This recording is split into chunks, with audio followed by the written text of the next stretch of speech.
Hi, I'm Mimi. I'm Emily. And we're killing time.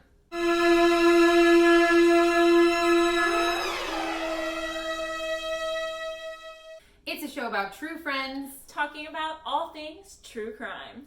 Today's theme, FLATLINERS. Ooh, I wonder what it could be about. She killed me. That was the most ratchet flatline ever, too. It was like, You're dead.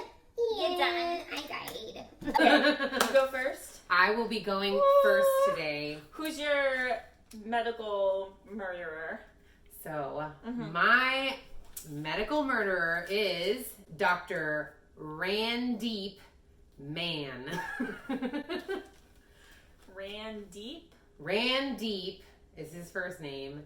Mann. Like he ran deep Like he into that ran touchdown? Deep.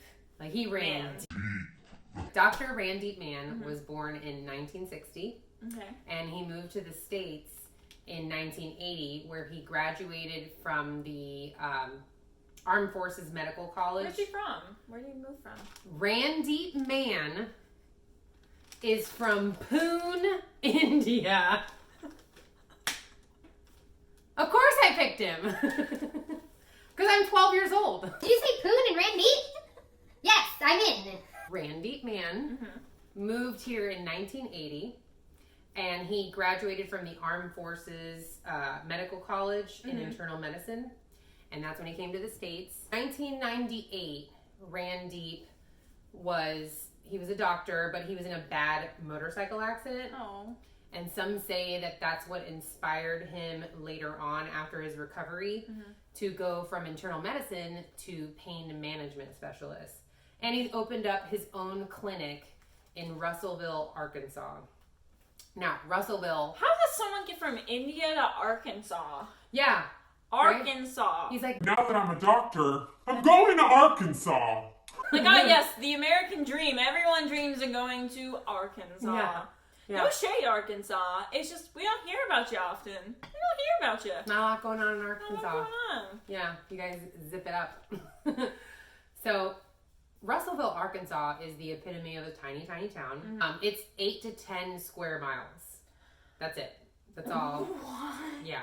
Now, they have a population of 30,000 people. Well, in 2000, from 2000 to 2004, while Randeep has his practice there, the cases in drug opioid overdoses started to skyrocket just randomly. So it was really bizarre. And this was back in the day when they didn't have all these strict opioid restrictions. It sounds like and it was 04-ish, so it was right before the opioid epidemic started coming when to people light. really started That's realizing. kind of recent, actually. Yeah. Like in the past 5-6 years. So. So Dr. Mann, I can't say that without laughing. That sounds like such something you tell like a toddler who dresses up as like a doctor. You're like, oh, Look at you, doctor, man. You shouldn't grow up to be such a big doctor.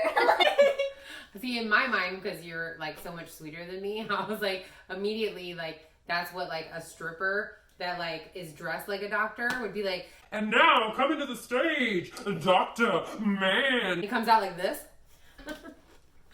So, opioid deaths specifically was on the rise, and it was like a weird rise, you know? So police officers that were investigating all these deaths, they started to notice one common denominator, and that was that on the pill bottles, it said Randeep Mann. I could have told you that. As the prescriber, yep. 2002, a beautiful young girl named Shelly Green, who was 22 years old, was a patient of Dr. Mann's, and she overdosed in her home. Oh. And, wait, she survived. Oh. The police officers were investigating that overdose. They noticed she was also a patient of Dr. Mann's, but what they noticed is that she had a Demerol injectable. Okay, can I say something really quickly? Totally. I know what Demerol is. Do you want to know how I know what Demerol is? I absolutely want to know. Did you know what it was before you looked up this case? Yes. Okay, well, I know because, sorry, that word just gives me like PTSD flashbacks. Ooh. I used to do fucking dinner theater murder mysteries, okay? And one of our themes was the way the like whodunit happened was through Demerol, and the whole skit is we had to one of the doctors who had some cheesy name left Like the Randeep Mann? Yeah, left the medical cabinet open, and then so one of the patients anyways, that just brought me back to like I hated that. I hated it. That's hilarious. So like literally like what you imagine dinner theater is, but now you're playing a real life game of Clue. Like while you're trying to eat your like Olive Garden buffet pasta. Well, I just want you to know I don't judge you, and I actually think it's pretty cool. So. Okay, so anyways, Demerol. So, Shelley Green. When they found her, they found that she had an injectable, and the DEA's injectable matched Dr. Randeep Mann's. And so they bring her in for questioning afterwards, and she confesses that she trades sex for opioid scripts. Okay. She also trades sex for his secret stash of opioids. Well, he's still committing a crime then. Right. And so, and that what he does is that she goes in there, he injects her with a little Demerol to relax her, they bang it out, and then she leaves with pills. Right? So they were like, okay, well, that's illegal. So we're going to need you to wear a wire to, like, you know, get proof that this is happening. Or so else we you're can going arrest to jail, him. it sounds like. And she was like, nah, I'm not giving him up. Like, not Randeep. Not doing it. And then the cop was like, I felt like she was a nice person, and I felt like she was just like a lost girl. And so I didn't want to arrest her. I thought she needed to go get help. So he said that in court, and they didn't arrest her. Wow. And the court ordered her like to have like a 72-hour detox. But then that was it. Like, she went about her merry way of, you know, going back to see Dr. Mann. Gonna go see Dr. Mann. So, and she keeps about her life. And her family is starting to realize that, like, the addiction has gotten really bad, and they're, like, having an intervention with her, and, like, nothing's really, like, sticking. And, like, one day her sister goes through her purse to see, like, what drugs she has on her, and she notices that in Shelley's purse were pill bottles with her name on them, not Shelley's, her sister's name. Oh, weird. That's forgery. Also illegal, Dr. Mann. So apparently... so her sister files a police report because she just wants her sister to get help. Right. So she's like, if I have to do it tough, then I have to do it tough. But she gets arrested again. She admits that Dr. Randeep Mann gets her a prescription that's like a monthly prescription. But if she's done with it in about 2 weeks, then he'll write her scripts in her sister's name. Oh my gosh. So the cops go and they try to find like some of their police informants that have had like previous strong drug histories, and as they're doing that, they like run across a ton of them. Like over 20 informants were all patients of Dr. Mann's. They said sometimes there was a line around the building. Dr.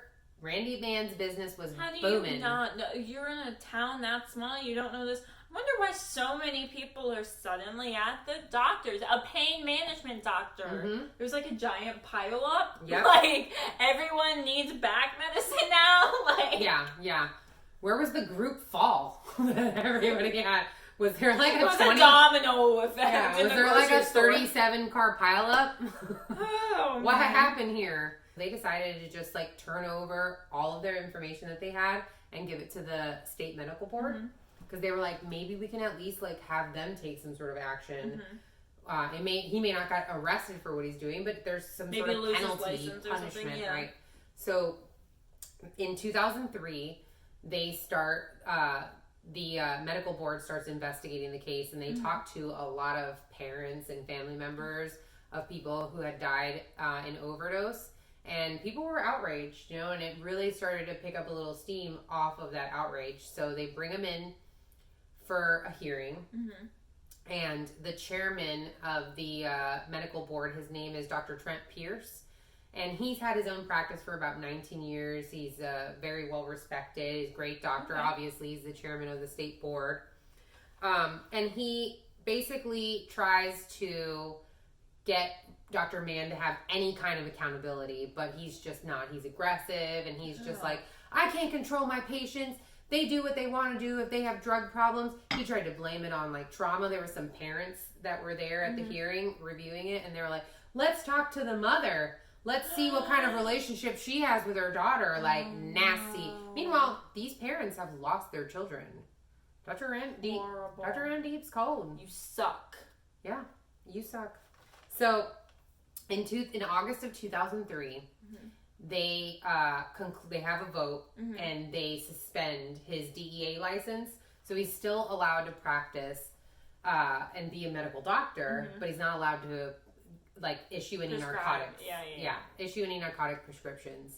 And so his business just whoopsh. Yeah, I wonder why. Yeah.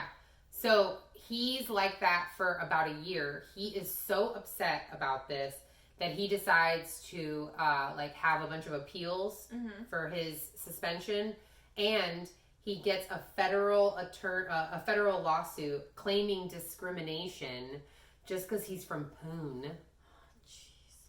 And he wins, guys. Of course he does. Of course he So does. he gets his license after a year back to prescribe narcotics, and immediately business is booming, right? During that year that Dr. Mann had his license suspended, the overdose deaths went down to 0 or 1 a month.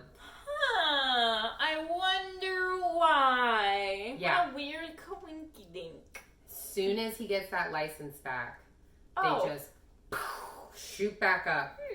Like 6 months in 2014, where there was 18 deaths due to opioid overdose, and guess what? They all had prescription bottles that said Dr. Randeep Mann on I them. could have told you that. In October of 2005, this was a year later after the 18 overdose deaths. Unfortunately, Shelley Green overdosed again, and she did not make it. She died. And Shelley, they found Xanax, methadone, Demerol, and Vicodin in her system. So that was a lot, and she was beautiful, petite, 22. So it was pretty devastating. Her family was devastated. So within 9 months of Shelley dying, the medical board had another hearing because they just kept getting complaints about what was going on with Dr. Mann. And so they had another hearing to revoke his license.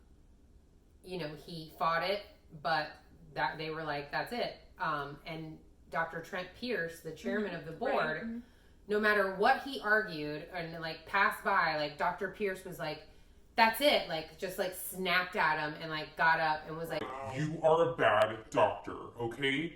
I've had a practice for 19 years. Do you know how many OD I have had? 0. You've had 19. Like, you're a bad doctor. and he like said it over and over, like, you're a bad doctor. And they, Pushing his buttons, I bet. yeah, he was angry. He was defensive. He was mad. Like people said, like you could see it in his eyes that he was just super pissed. So they voted, and they didn't just suspend his DEA. They revoked it, and Good. they revoked his medical license. Good. Find a new freaking job. You suck, Dr. Mann. It's so heartbreaking.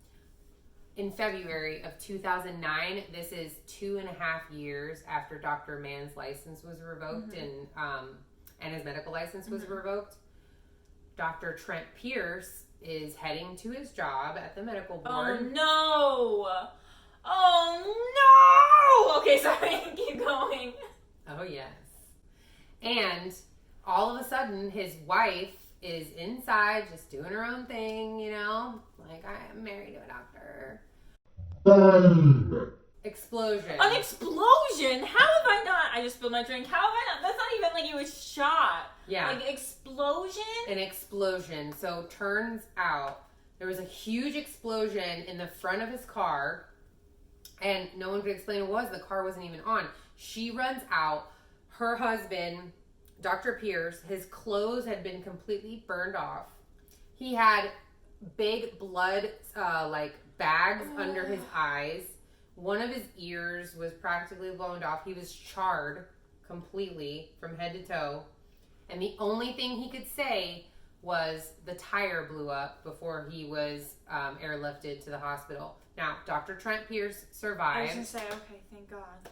He made it, but horribly disfigured. He lost an eye.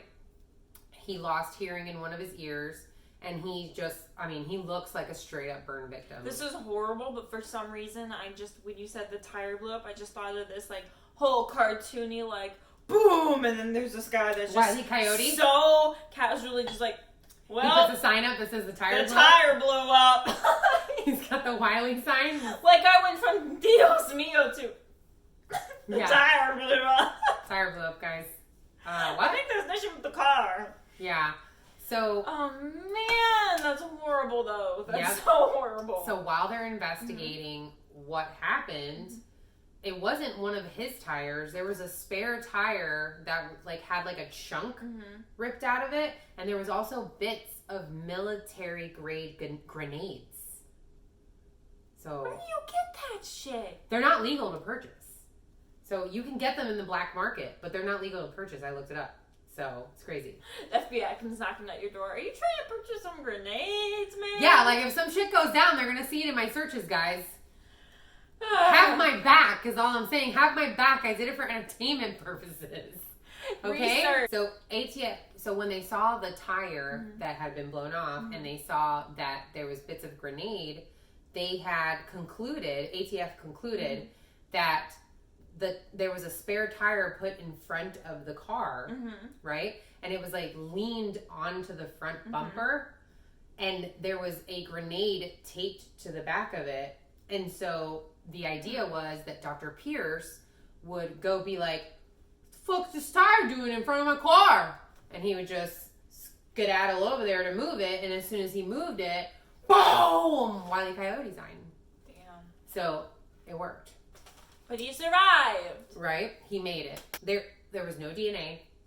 There was no fingerprints. Obviously, I'm sure most of the evidence probably burned, Yeah. So they didn't have anything. And they were worried about, terrorism. They didn't know what to think, Oh, yeah. So then the ATF goes to the medical board just to try to find some leads. And they're like, hey, has anybody been reprimanded recently that you guys can remember? And they gave him a list of 5 names, and on that list was our lovely Dr. Mann. Dr. Randeep Mann from Poon. What a title. Yeah. So they investigate everybody, including Dr. Mann, and they did some research on everybody, and they realized that Dr. Mann was a licensed firearm owner and that he had purchased some guns. And so when they went and interviewed him, he was like, no, I don't know what you're talking about. It's not me, whatever. And they were like, oh, can we see your gun collection? ATF, alcohol, tobacco, and firearms, said that it was the biggest personal collection of firearms that they had ever seen. ATF said that? ATF said that Dr. Randeep Mann's collection was the biggest collection of firearms that they had ever seen. And in that collection was 2 grenade launchers. So they were like, hey, dog, where's the grenades for these grenade launchers? And he was like, I don't have grenades. Those aren't legal. Not me. And they were like, oh, okay, cool. They had nothing, right? Other than he had a, collection of firearms, but they were all his legally. So, people do collect them, but they couldn't find the grenades. They had nothing on them, so they left them alone, right? Well, then, 9 months later, about 900 feet from Dr. Randeep Mann's house,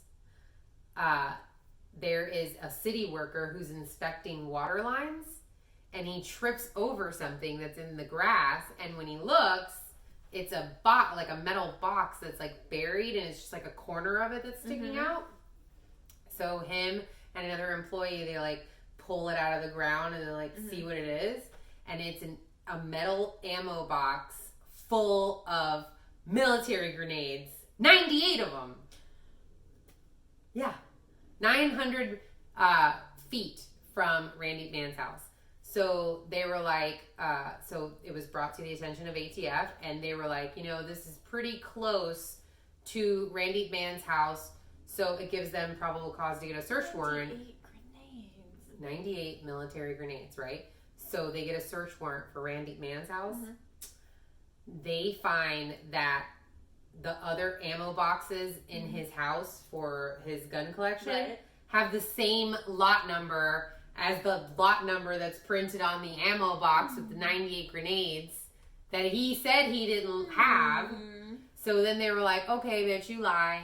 And then they go into a spare bathroom and they find a spare tire propped in the shower with like a little bit of tape on it and stuff, where they think he was like practicing how he was gonna like set it up. Right. You done been caught. Caught. You've been caught. So he immediately gets arrested, Avi. On July 2010, U.S. versus Randeep Mann happened. He pleads not guilty to everything, denies everything, but obviously, I mean, the lot number was printed on the ammo boxes. Right. You also lied that you didn't have grenades, and you did. And you had a vendetta, and everybody knew about it. Right. You know what I mean? And it was close to your house. So it was pretty fast. I mean, the case took about 5 weeks. They wouldn't let them talk too much about all the opioid deaths. Right. Because it wasn't relevant to the Dr. Trent Pierce attempted murder. But they were allowed to mention a little bit of it because they had to talk about how it was motivated. Probably just to prove, It motivated why he got suspended, which was why, you know, why he hated Dr. Pierce, because Dr. Pierce was like, you suck as a doctor. Quit your day job, bud. Quit your day job. When you're a doctor and you're killing people, quit your fucking day job. Wow. So, in July of 2010, Dr. Mann was found guilty of 7 charges. First charge was using weapons of mass destruction. He was also guilty of having an unregistered machine gun. He was also guilty of having illegal grenades. Yeah. He was guilty of obstruction of justice. Guilty of concealment of documents, using explosives for bodily harm, and corruption of official proceedings. And he was sentenced to life. So, not attempted murder? No, he did not get attempted murder. It was all weapons of mass destruction and all these different things. Yeah. Weird legal strategy.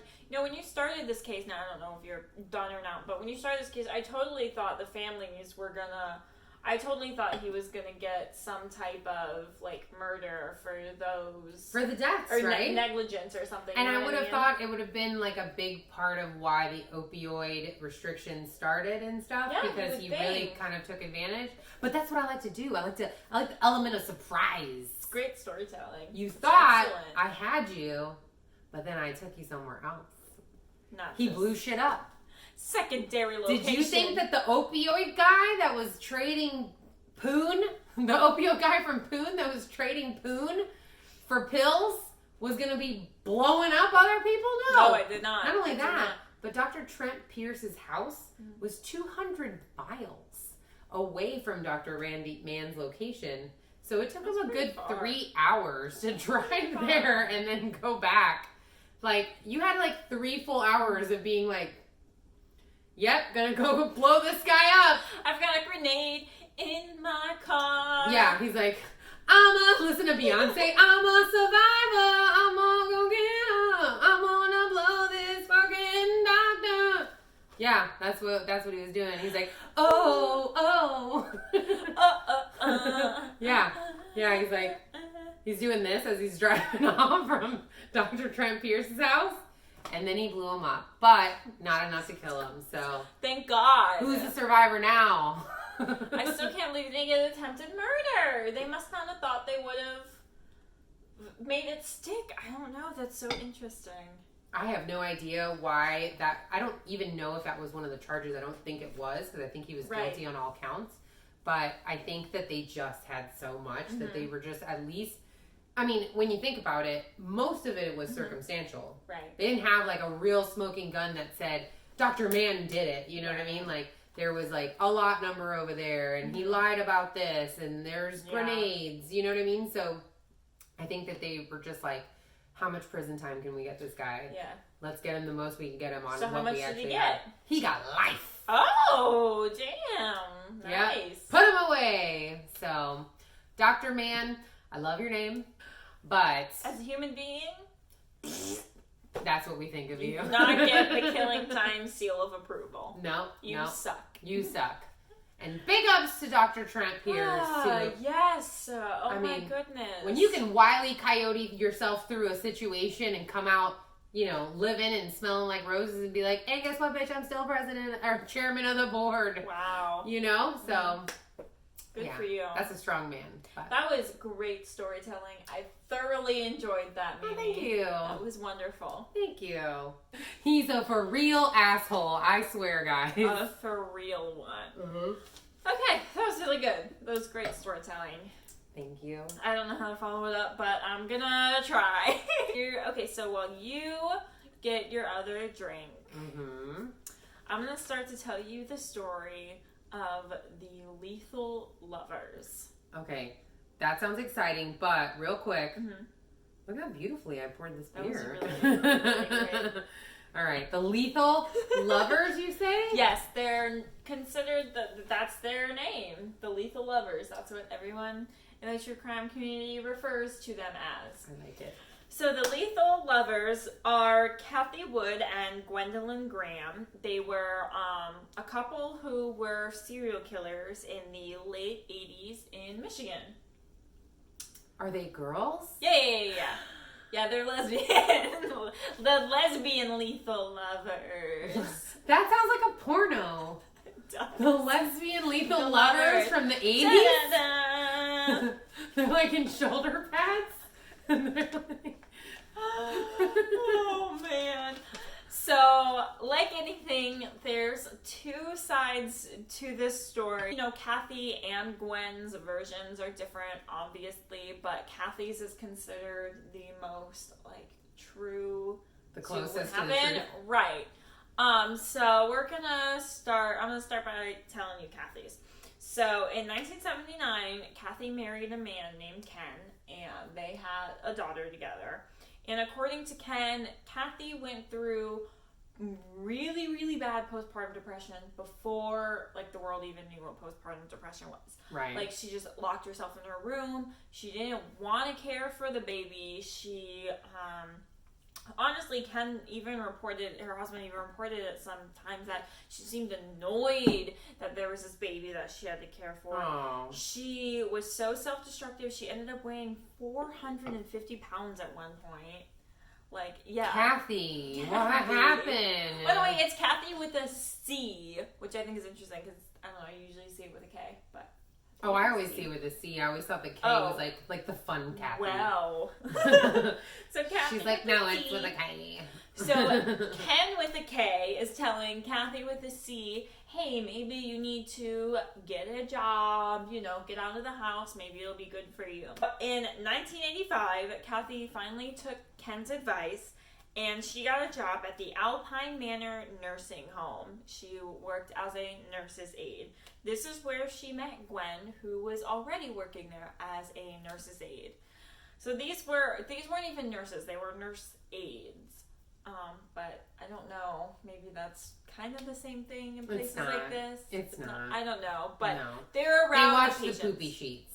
They watch the poopy sheets. Yeah. They help a little bit where needed. Yeah, they get the waters and the drinks, and right. You know, they fold the laundry. I mean, they're essential. They're definitely essential and needed. Absolutely. Right, but they're not medical. But they're not. Yeah, they don't have medical. But they are working in the medical field, so they're working as nurses' aides, Gwen and Kathy, and they end up falling into a love affair together.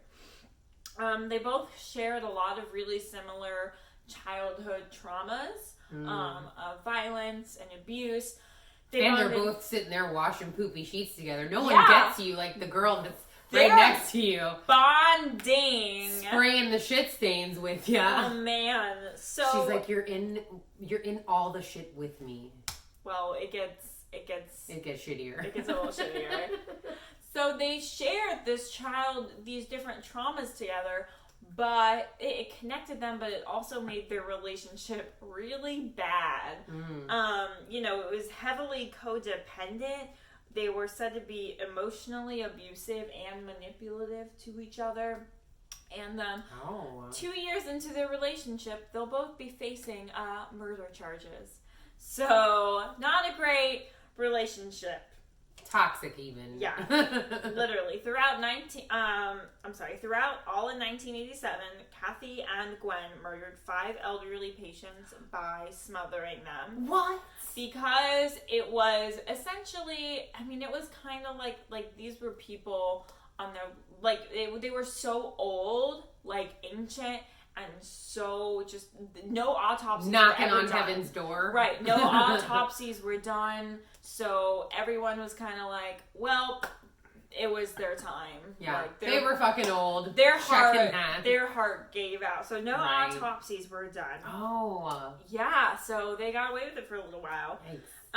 Kathy and Gwen used the murders as a love bond because they figured that it kept them together because now they have this shared secret and they know that the other won't rat on them because then they're both in trouble. Mm-hmm. It was kind of this weird love game. Well, I get it. Because murder unites us. If it wasn't for murder, we wouldn't be so in love. We wouldn't be so in love. We just talk about it though. We don't, she just licked me. She's licking me. It's murder that bonds us. We're just like Gwen and Kathy. Gwen and Kathy. I'll be Kathy. Oh, jeez. With a C. With a C. So they had this love bond, but then it got a little weirder. At first, they tried to... Weirder than murder? Well, kind of, yeah. They picked their victims' names by their initials to try to spell out the word murder. It proved to be really difficult, so they dropped that. But that was their initial game. They said it was like a game. I wonder who the you was. That's what I'm saying. That must have been when they were like, we're going to try it. And then they were like, oh, we don't have a you. Yeah, and they were like, yeah, Martha, yay! And then they're like, you know what? I don't want to play anymore. This is not as fun. So... Wow. Creative. Right? It proved to be too difficult, quote unquote. Instead, the woman ended up referring to each murder as a day, so that they'd have this little secret thing where they'd go, I will love you forever and a day, to kind of like it was their secret love bond, tying it all together. Bad Weirdness. girls. Weirdness. So because there were 5 murders, they eventually ended up changing it to, what is it? Quote, you'll be mine forever and 5 days. That was what they said to each other. Forever and 5 days. Oh, so every time they killed somebody, they'd be like, you're mine forever and 5 days, or 3 days, or... Yeah. Wow, so many days. Yeah, it ended up being 5. That was the cap. That's when it stopped. So in Kathy's recount of the murders, she was saying that Gwen was the real murderer. Kathy pleaded that she was only ever the lookout, and Gwen was the one actually smothering the victims. Kathy also said that the killing sexually aroused them both, but it aroused Gwen the most, and she claimed that Gwen even took tokens from the victims. Some serial killers do that. They do that. She was like, oh, it excited Gwen when she... I'm gonna take her dentures. Yeah, what do they have? What do you take from people in a nursing home? She's like, you know what? I'm gonna take those wool socks she got last Easter for her granddaughter. Seriously. Just horrible. So eventually the couple fell apart and broke up. Like, oh, your murder love bond didn't work. Oh. If anything's gonna keep you together, though, yeah. If anything's gonna keep you together, it's not like you want to dump that person and be on their bad side if they know your deep, dark secret. Seriously. So the couple fell apart. Gwen started dating another nurse's aide, And then those two at Hella Dodge, they moved to Texas to where Gwen started working in an infant hospital. So, what a weird shift. What a weird shift. Did she hook up with another lady or a man? Yeah, another lady. Oh, okay. Yeah, they moved to Texas. Wow. Yeah. So, Kathy and her husband Ken got a divorce. And shortly after, Ken goes waltzing over to the police and is like, "Hello, knock knock. My ex-wife told me her and her lesbian lover murdered all these people. So I don't know why Kathy would tell her ex-husband that, but so Ken went to the police, obviously. Yeah. He's like, hey, bitch, you're a cheater, and you're also a murderer. Both bad things. Come on. Yeah. So the police brought Kathy in for questioning and portrayed Gwen as like the manipulative killer and herself as just like the love-struck, one who was like manipulated accomplice. Like, I didn't want to do this. I would never kill anyone. It's just like when she was smothering them, like she just had a hot ass. Right. Okay. We believe you, Kathy. Yeah, but both ladies, Kathy and Gwen, were charged and arrested in December of 1988. And I have to say this sidebar. These women are awful human beings. That's true. But they have the coolest motherfucking mugshots you will ever see in your life. Like, I think it's Gwen in hers is like wearing sunglasses and flannel, and she's like holding, it looks like from a movie, and they got this like 80s like female like mohawk hairstyle. I'm into it. It's like, ooh, let's post it on our social. We will. Yeah, We'll post it on our social when we post the episode, because it's just so like, it looks like you'd see it like out of a movie. It's like, oh, what like, are bad bitches? They are bad. They're horrible. But their Yeah. mugshots are like, wow, crazy. Wow. Anyways, Kathy was given a plea deal at the trial in exchange for her testimonies against Gwen. Gwen's new girlfriend even testified against her, saying that Gwen told her all about the murders. Oh, wow. Yeah. So both these ladies, for their strict love bond, both of them ended up telling their significant others. So I would just like to know how shitty is Gwen that everyone's turning on her. right, like everyone is. And like, Gwen, stop trusting everybody. yeah, don't trust a bitch. Seriously. Okay, so yeah, everyone was saying that Gwen was the main killer. That was Kathy's whole thing, and the jury found the two women guilty. Obviously. Gwen was given life in prison without parole, while Kathy was given 20 to 40 years. Oh, wow, that's a shit plea deal. Yeah. Yeah. Mm-hmm. But, Yeah, that was in 1988. yeah. So, Gwen's side of the story a little bit. Gwen has always claimed that Kathy took an equal part, if not a more active part, in the murders than she was saying. Like, Gwen was always like, Yes, I did this, but don't listen to this bitch. She did it too. she also claimed that Kathy was actually the manipulative one, always using emotions to gain sympathy and to get people to do whatever she wanted them to do. And of course, Gwen's claims were not taken seriously at all until 1992, when journalist Lowell Cauffiel, I'm sorry for butchering your name, released the true crime book Forever and 5 Days. The book detailed the two women and their murders, and the way the book portrayed Kathy was exactly everything that Gwen had said. That Kathy was super manipulative, that she had everyone wrapped around her finger, like it was bad. And since that came out, investigators have been on record saying that they also believe that Kathy had a way more active role in the murders than she let on, and that they will ever know. Well, they probably, because they had two witnesses testifying against her, they probably had more that they could pin Gwen to than Kathy, so they had to go with it. Exactly. So, and that also gave Kathy leeway to have a confession. Yeah. So. Yeah, so Kathy... And I believe Gwen. I think Kathy's a trifling ass hoe. And wait for it. So, Kathy had a really... Because of all these new accusations, every time Kathy was up for parole, which was, so they were arrested in 1988. I think her first time up for parole was like 01 or maybe like, it was like early 2000s. She had a really difficult time getting parole accepted. It was always denied because of all these claims until she was finally granted parole in January of 2020. So this past year. Kathy's home? Kathy's home. Damn. She moved to My North bad, Carolina. Kathy. I was talking shit and you kill people.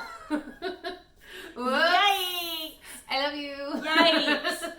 It made a lot of news when it happened because the investigators and people that knew Kathy in her life took to the news when they found out that she got paroled with all these claims saying, do not listen to her, she's manipulative, and she, and I quote, will kill again.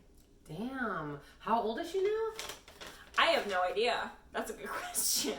Oh. She was like 24 when the murders happened in the 80s.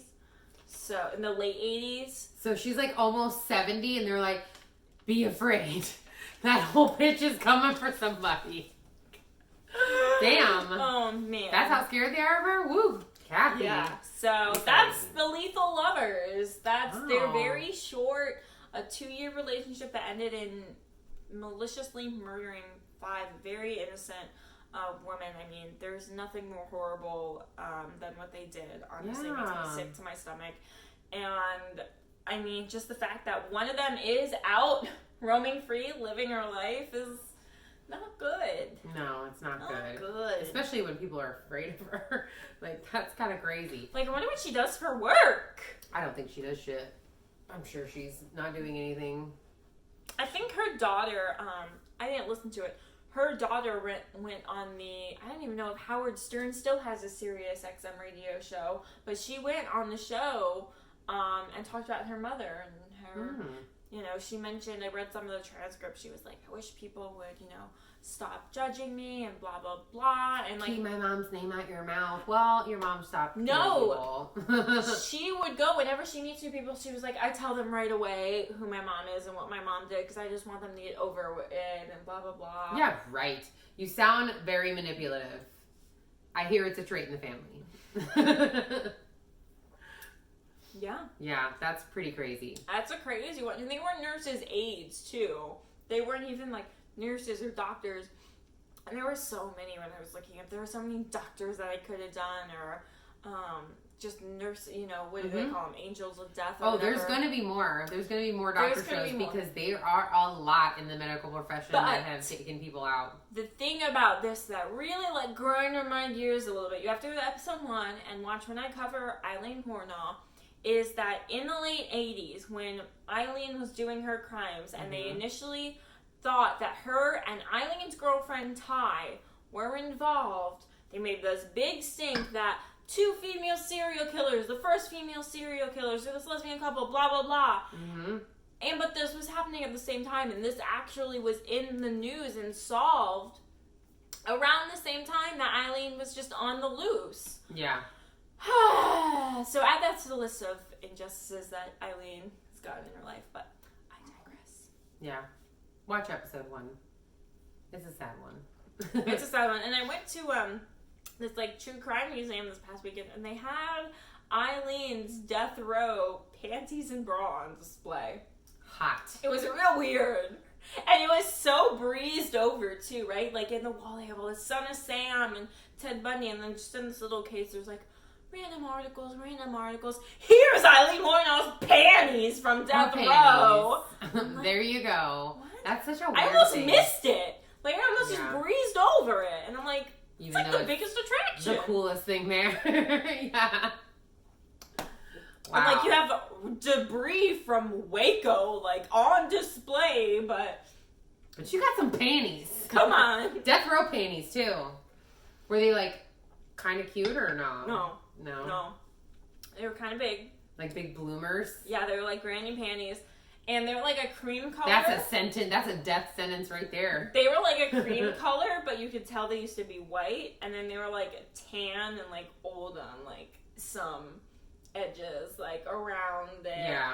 The weird thing for me was the disparity between how big the panties were and how small the bra was. Oh. Yeah.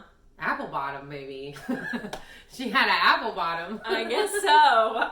I don't know. Yeah. I was just like, That was a great story. thank you. Yeah, I really liked it. Thanks. We want to give a memoriam to the victims lost, to the 19 victims of Dr. Randeep Mann in 2014 and all of the victims that he had prior to that, and to Miss Shelley Green. You are true victims of a predator who took advantage of something that you were going through in life and used it for his own gain, and he is scum and he will rot in hell and in jail, and you are beautiful angels that are here to fly. That was so poetic. Thank you. That was so poetic. And, I have a soft spot for that. Yeah, just to everyone also who has been victims of the opioid epidemic, family, friends, we're with you. It's a really tough time. Maybe on our socials we'll post a link to some resources with that. Absolutely. To the 5 lovely ladies who The were Golden Girls. the if Golden you will. Girls, let's call them the Golden Girls, who were senselessly murdered by these stupid women and their stupid Sluts. love game. Yeah. You know, I hope your family got some closure through everything, and I'm just so sorry that this has Very happened sorry. to you, and yeah, I hope your family found healing and closure, and that you're resting easy up in heaven. Cheers to you. Cheers to you. I have straw. Take a gulp with a straw. That was weird. All right, that's our show for today. Thanks for watching. Please don't forget to subscribe in the button below. Subscribe. We know you're already watching the videos. Just hit subscribe. I know. We need you. We love you. Right? And find us on socials. This episode has some good socials only content that we'll be posting at Killing Time Show on Instagram, Facebook, and I think we're on Twitter too. Yeah, we are on Twitter. We're on Twitter. I So- twat all the time. So find us and talk to us. We love responding to DMs, comments, Yeah, everything. we do. I'm Mimi. I'm Emily. Thanks for killing time with us. Cheers. Cheers. Woo, until next time. Mwah. All right, here we go. Wait, what do I say? Hi, me. Oh, that's right. She portrayed. She Finger it out. Finger know. it. Ew. All right. All right, here we go. Stop. To the 19 victims of Dr. Randeep. Oh, let me do something about all this.